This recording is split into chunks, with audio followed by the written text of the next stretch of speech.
Assalamualaikum, kembali lagi bersama Mimin di sini. Bagaimana kabar kalian semua? Mimin harap kalian baik-baik saja ya. Kali ini Mimin akan menceritakan sebuah film yang berjudul 24 Hours to Life. Film ini rilis pada tahun 2017 dan bercerita tentang mantan seorang pembunuh yang sudah tewas kemudian hidup kembali selama 24 jam untuk balas dendam. Seperti apa kisahnya? Yuk langsung saja kita ke TKP.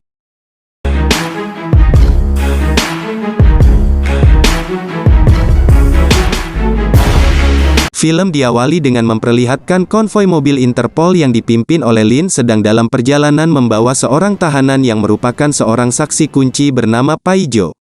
Konvoi yang terdiri dari 3 mobil itu kemudian berhenti di pos pemeriksaan di daerah perbatasan Kongo.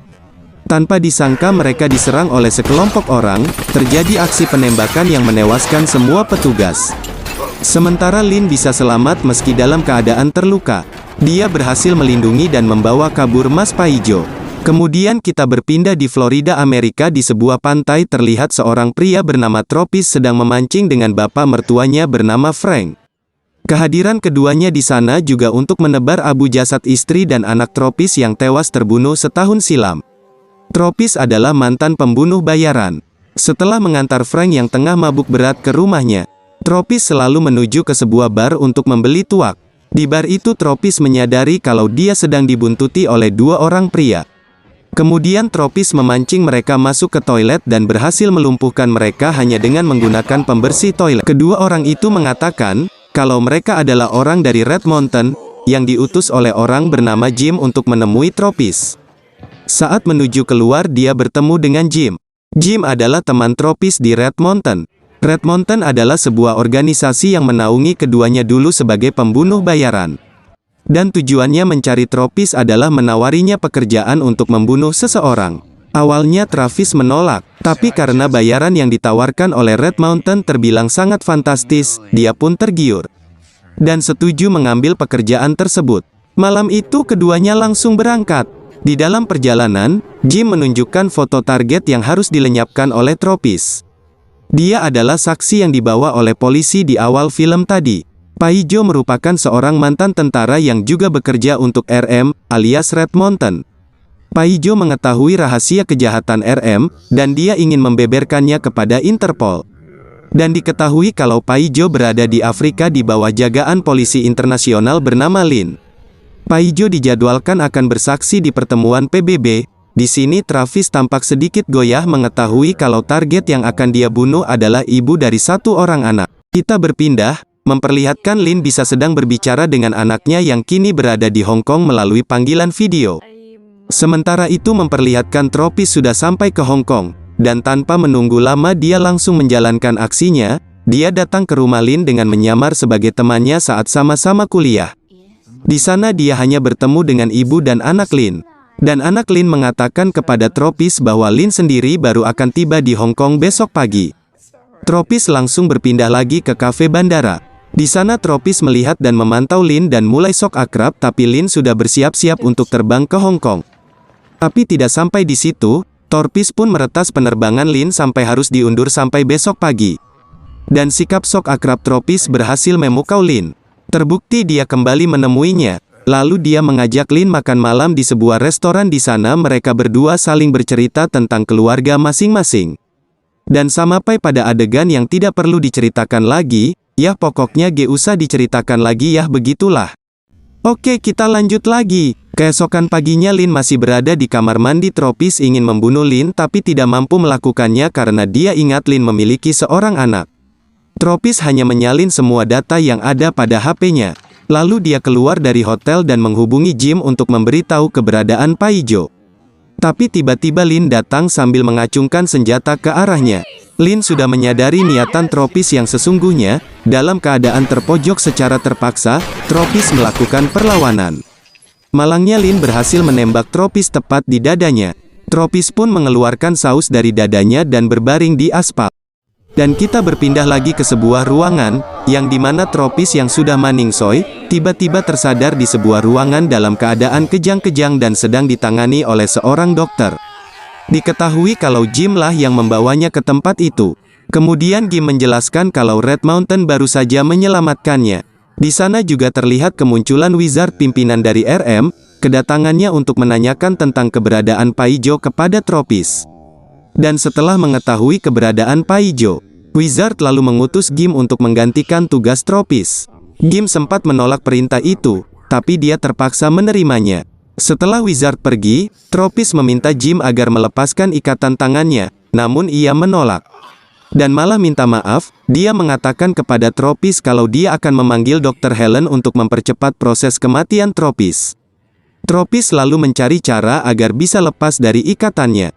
Saat dokter mencoba untuk menyuntikkan morfin untuk mempercepat kematian Tropis, tiba-tiba Tropis membunuh penjaga, lalu memaksa dokter untuk memberitahu apa yang sudah terjadi. Diketahui RM menjalankan eksperimen ilegal untuk menghidupkan orang yang sudah mati. Tapi karena eksperimen ini belum sempurna, Tropis hanya akan bertahan hidup kurang dari 24 jam. Lalu Tropis memaksa keluar sambil membawa dokter. Dan terjadilah aksi tembak-menembak seperti anak-anak saat lebaran.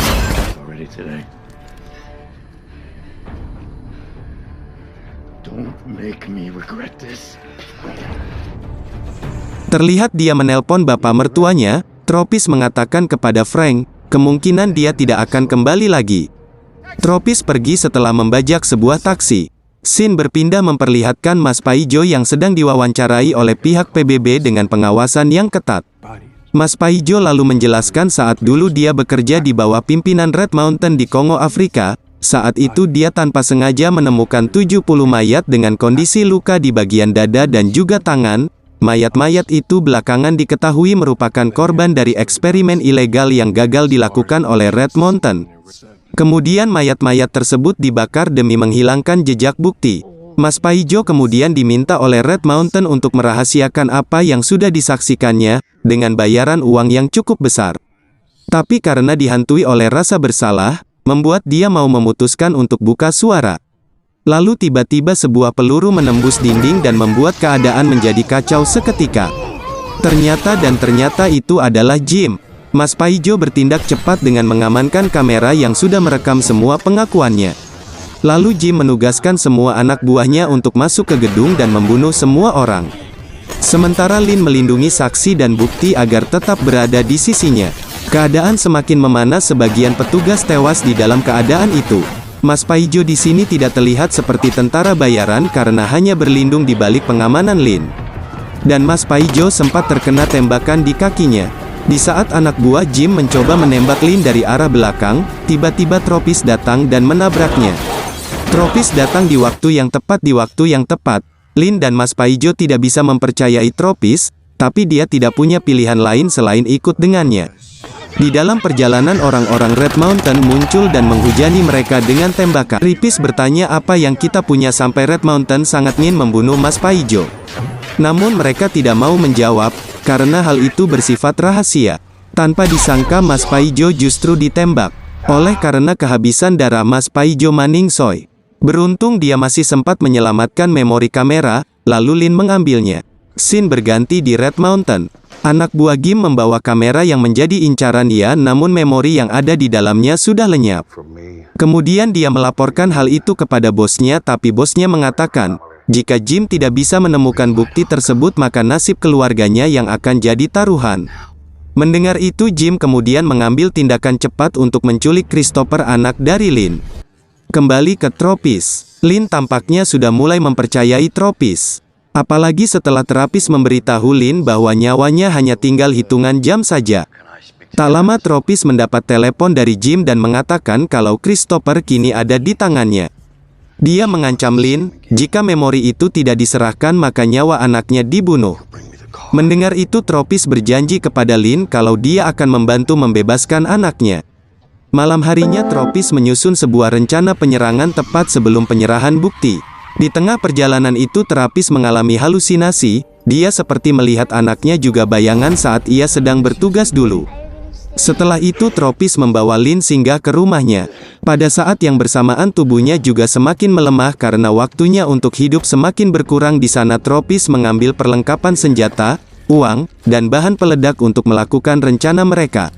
Lalu mereka pergi menemui seorang pria bernama Amali yang merupakan teman lamanya. Kemudian Tropis dan Lin menceritakan maksud kedatangan mereka tentang banyaknya orang Afrika yang hilang akibat eksperimen berkedok medis yang dilakukan oleh RM. Amali siap membantu Tropis. Pagi harinya anggota Red Mountain tiba di Kongo membawa Christopher. Mereka dikawal oleh 3 mobil pasukan pengawal yang dipimpin oleh pria bernama Z, sementara anggota Mali juga bersiap-siap untuk melakukan penyerangan di sebuah persimpangan. Mobil mereka dicegat oleh Terapis. Kemudian Travis menawarkan uang berjumlah $300.000 agar mau melepaskan Christopher. Jelas Z menolak mentah-mentah tawaran itu. Lalu Tropis memanggil penduduk kampung di mana sebagian besar keluarga mereka yang menjadi korban Red Mountain dan terjadilah aksi tembak-menembak sampai anak Lin berhasil diselamatkan.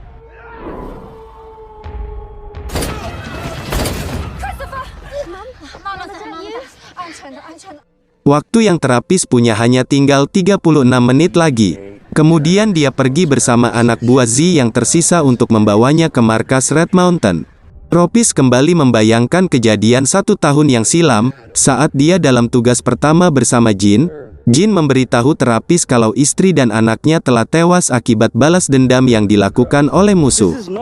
Tropis akhirnya sampai ke markas Red Mountain, dan membiarkan anak buah Z yang mengantarnya ke markas pergi. Dalam kondisi tubuh yang sudah semakin melemah, Terapis menancapkan mobilnya masuk ke gedung.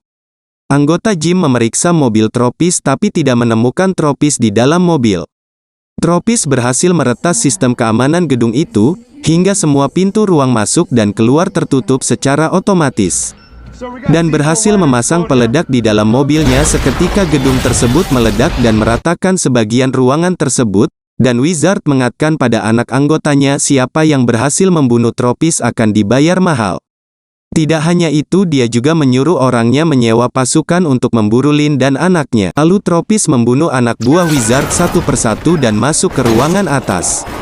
Dia sempat tertembak di bahunya, keadaan Tropik semakin melemah.